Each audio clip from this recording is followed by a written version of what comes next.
do you determine the real estate appreciation rate for a house that you're looking to invest in?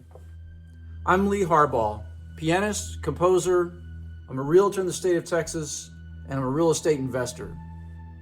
And one of the key components as you're looking to analyze a potential investment property is to understand what the appreciation rate is in that area for real estate, and specifically for single-family homes. Because again, in this video series, I'm primarily focusing on investing in single-family homes.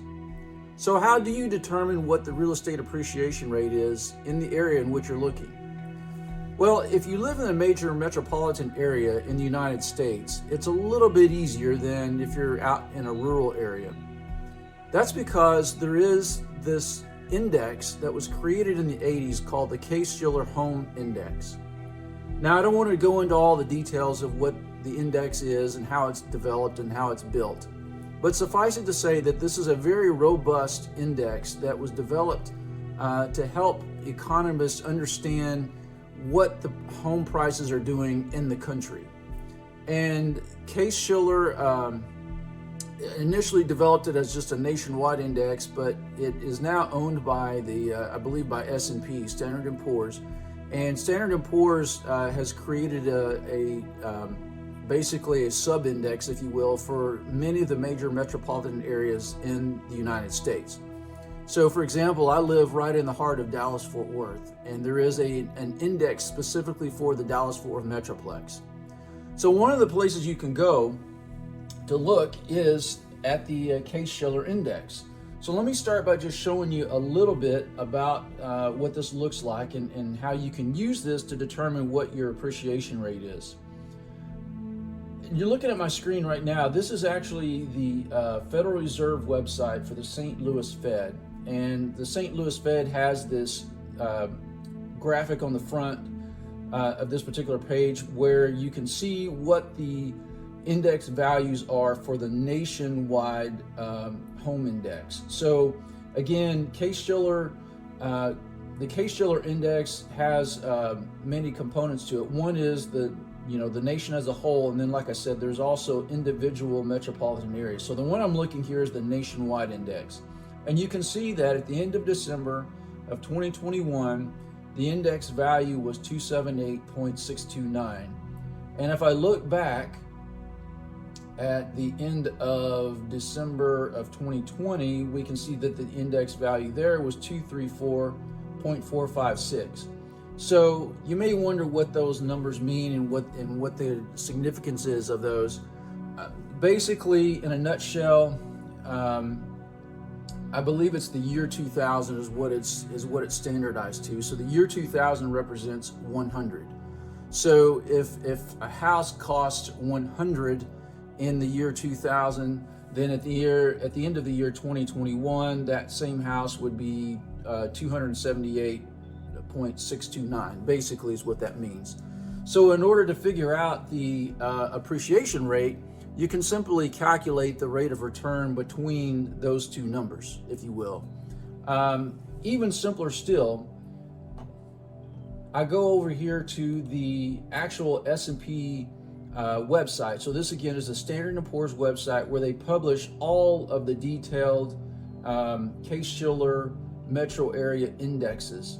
And when I go over here, it's nice because they actually have the 1 year, 3 year, 5 year, 10-year annualized rates of growth for each of these metro indexes. So you can see I'm looking here at the Dallas one, and just scrolling across this row, I can see that in the last year, the home prices have been up about 26%.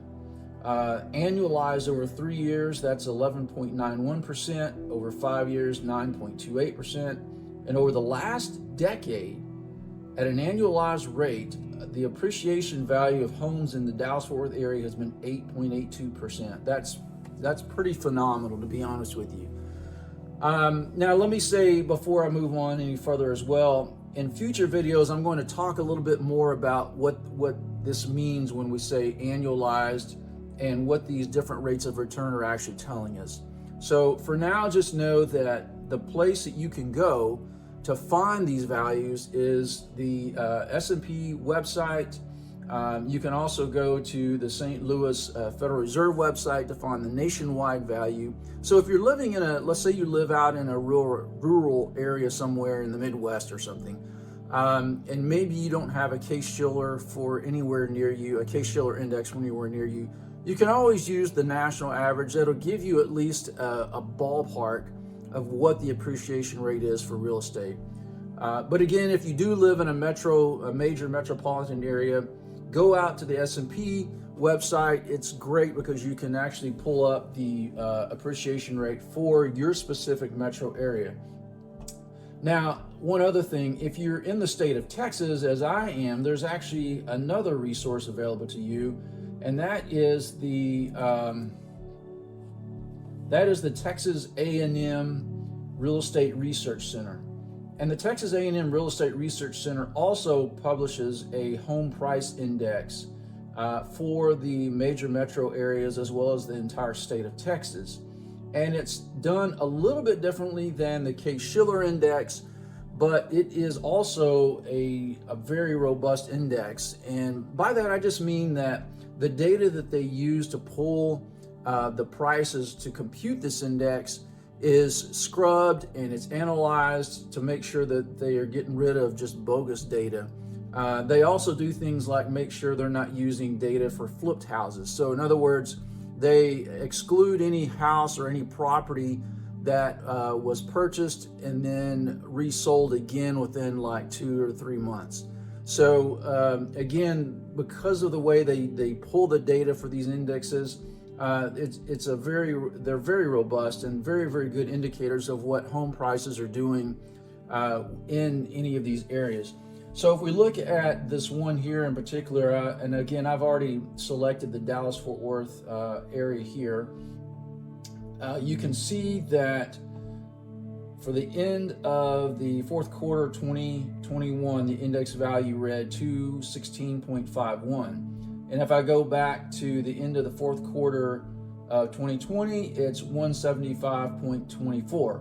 So again, I can use those two numbers to compute the appreciation rate for my specific area for the entire year of 2021. In fact, let's just do that real quick here. I'll pull up a calculator here in Windows, and let me just get those values again. So the end of 2021, it's 216.51. So we have 216.51. And at the end of 2020, it was 175.24. So we're going to divide that previous number by 175.24. That gives us 1.2355, etc. What we have to do is subtract 1 from that, multiply that times 100, and that's going to give us the percentage of return that we've seen. And again, I will explain how I'm doing this mathematically later in another video. Just for now, trust me on it. This is showing us that we have in the Dallas-Fort Worth area for the year 2021, a 23.55% appreciation rate. So as I'm out analyzing properties now today, this gives me an idea of what the appreciation rate was last year. Now, again, as I've said in other videos, as you're amassing each of these data points and getting ready to put them in some kind of a model so that you can readily compute what you expect your rate of return to be on a specific property that you're looking at, always use conservative numbers. Certainly, we can't expect our appreciation rate to remain at almost 24%. That's ridiculous. It's not going to do that for the long term. So I would look at this and say, okay, it was 24% last year. I believe the year before it was somewhere in the 18 to 20% range. So it's been close to 20% for at least 2 years now. But if I'm going to look long term, I'm probably going to use a lower number. And again, I'll talk about this in more detail later, but I probably would use something more around the 8%, maybe 10%, depending on how long I plan to hold the property. Okay, so that's basically the sum of how to determine what the appreciation rate is of real estate in your area. One other thing before I go. If you don't have access to these, like the Texas A&M, for example, if you don't have access to something like that in your area, and if you don't, if the Case-Shiller doesn't publish an index, or S&P doesn't publish a Case-Shiller index for your metro area, you can always go look in your MLS for your specific area, and just try to use what the median value has been, how much it's increased or decreased, if you will, over time. And that will also give you at least an estimate of what real estate prices are doing in your area. Again, if you're just taking that value, you may be including some data points that you don't want to include, like flipped houses and things like that, homes that are in bad condition. So anyway, that just gives you some idea of how you can compute the appreciation rate for your specific area. Okay, so for my next video, I'm going to talk about how to come up with what the monthly cost is. So if you're going to hold a piece of property as a rental, you obviously are going to have some monthly costs. And what we're going to do in the next video is just go over how to determine what the monthly cost is going to be, so that you can use that number as well to plug into the model at the end of this series. Thanks for watching. I'll see you soon.